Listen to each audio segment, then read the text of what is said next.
বিশ্ববিদ্যালয় শিক্ষকদের আন্দোলন দ্বিতীয় দিনে গড়িয়েছে, যেমনটা জানাচ্ছিলাম। এমন পরিস্থিতিতে সেশন জটের শঙ্কায় পড়েছেন শিক্ষার্থীরা। ঢাকা বিশ্ববিদ্যালয়ে এই মুহূর্তে আছেন আমাদের সহকর্মী কিশোর জাহান। আমরা তার সঙ্গে সংযুক্ত হয়ে সার্বিক পরিস্থিতি জানার চেষ্টা করব।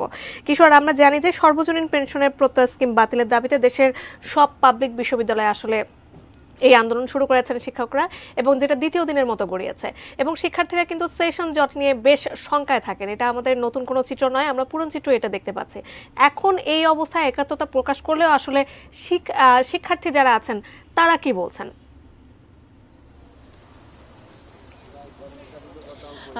যাকে আসলে শিক্ষার্থীদের কথা দিয়ে যদি শুরু করতে হয়, তার প্রথমেই বলতে হবে যে আজকে আবহাওয়ার যে অবস্থা, এর মধ্যে আসলে আমরা সকাল থেকে সেরকম শিক্ষার্থীদের কিন্তু মাঠে নামতে দেখিনি। যদিও বা বেলা গড়ার সাথে সাথে আমরা ছাত্রলীগের ছেলেপেলেকে মধুর ক্যান্টিনে অবস্থান নিতে দেখেছি।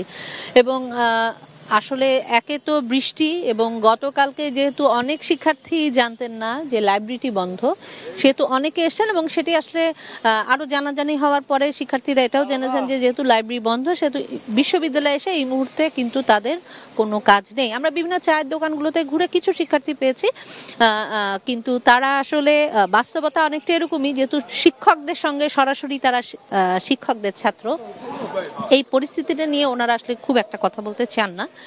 আর সেশন জটের কথা যেটি বলছিলেন, অবশ্যই, কারণ পাবলিক বিশ্ববিদ্যালয়গুলোতে সেশন জটের এই অসুবিধাটা আসলে সবাই কম বেশি, প্রত্যেকটা বিভাগেই কম বেশি আসলে তারা সেটা মুখোমুখি হয় কিংবা ফেস করে।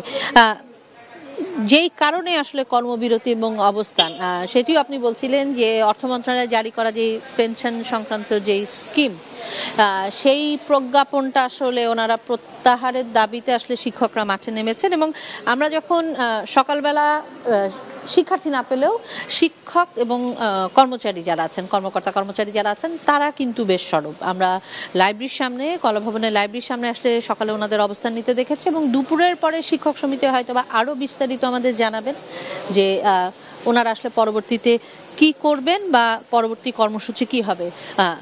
যারা আসলে কথা বলছেন ওনাদের থেকে আসলে আমাদের জানার ছিল যে নতুন কোনো কর্মসূচির ব্যাপার আছে কিনা। ওনারা কিন্তু আমাদের এতটুকু স্পষ্ট করেছেন যে যেই দাবিতে ওনারা নেমেছেন, হ্যাঁ, সেই দাবিতে ওনারা অনড়, এবং এই দাবি পূরণ না হওয়া পর্যন্ত কিন্তু ওনারা ওনাদের সার্বিক কর্মকাণ্ড যা আছে পুরোটাই বন্ধ রাখবে। এবং যেহেতু আসলে 13 মার্চ থেকে এই প্রজ্ঞাপনটা জারি হওয়ার পরেই কিন্তু মূলত প্রায় 3 মাসের আন্দোলন বলতে হবে। একদিনে কিন্তু শিক্ষকরা কর্মবিরতিতে যাননি, আজকে দ্বিতীয় দিন। আপনি বলছিলেন গত 3 মাস ধরে একটু একটু করে কিন্তু ওনারা জানা দিয়েছিলেন যে স্কিমের ব্যাপারে ওনাদের আপত্তি আছে, এবং এটা নিয়ে আসলে ঊর্ধ্বতন মহল যেন এদিকে দৃষ্টি দেয়।